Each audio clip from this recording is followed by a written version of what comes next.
ఎవరి మీదైనా నేరారోపణలు ఉన్నా, లేకపోతే నేర ప్రవృత్తి కలిగిన వాళ్ళు ఉన్నా, హ్యాబిచువల్ గా వాళ్ళు క్రైమ్ చేసే వాళ్ళు ఎవరైనా ఉన్నా, లేదు ఈ ట్రబుల్ మ్యాంగోస్ ఉంటారు వాళ్ళు ఎవరైనా ఉన్నా, వీళ్ళందరినీ కూడా బైండ్ ఓవర్ చేయటం అన్నది ఎలక్షన్ ప్రక్రియలో ఒక ప్రక్రియ.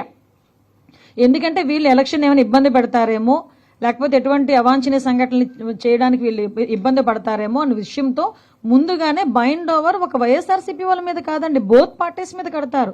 టీడీపీ మీద కడతారు, వైఎస్ఆర్సీపీ మీద, అన్ని పార్టీస్ వాళ్ళ మీద.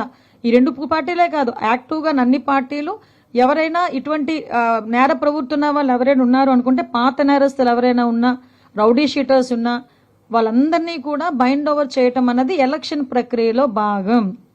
ఈరోజు నిజంగా నాకు ఇప్పటికీ అర్థం కానిది ఏంటంటే, పులివెందుల మా అడ్డా అనుకునే వ్యక్తి ఈరోజు ఎలక్షన్ గురించి ఎందుకు ఇంత భయపడుతున్నాడో జగన్మోహన్ రెడ్డి నాకైతే అర్థం కావట్లే. అంటే ఈ రోజు వరకు నాకు తెలిసి పులివెందులకి కూడా ఈ 14 నెలల్లో ఎత్తి కొడితే 10 సార్లు కూడా పోలేదు ఆయన. ఏదైనా ఉంటే ఇంచుమించుగా బెంగళూరు నుంచే మొత్తం స్టేట్మెంట్లు అన్నీ ఉంటాయి. ఒక నెలలో 26 రోజులు బెంగళూరులో ఉంటారు, 4 రోజులు తాడేపల్లికి వస్తాడు, హడావుడి చేస్తాడు, ఏ గంజాయి బ్యాచ్నో లేకపోతే ఏ బెట్టింగ్ బ్యాచ్నో ఏదో బ్యాచ్ని కలిచేస్తాడు, ఎవరో ఒకరిని చావుకు కారణమవుతారు, వెళ్ళిపోతారు.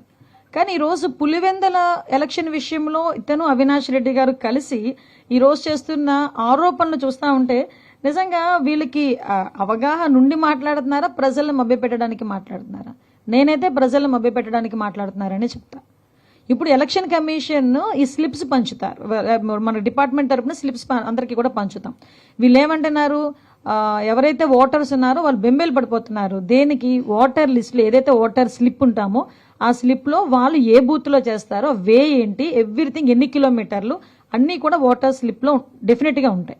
సో ఓటర్ స్లిప్లు పంచడం అయితే నిన్న ఈవినింగ్కి 95% అయిపోయింది. ఈ రోజుకి 100%, 100% కూడా ఓటర్ స్లిప్స్ డిస్ట్రిబ్యూషన్ అనేది కూడా జరిగిపోయింది.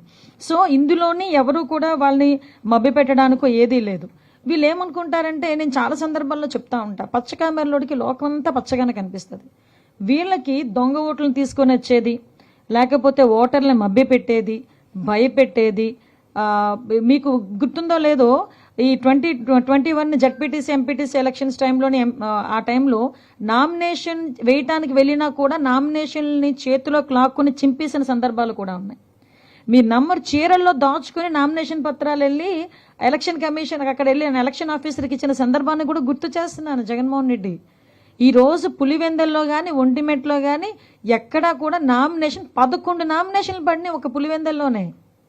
అంటే ఒకసారి మీరు ఆలోచన చేసుకోవాలి, ఈరోజు ఎంత ప్రజాస్వామ్యబద్ధంగా మేము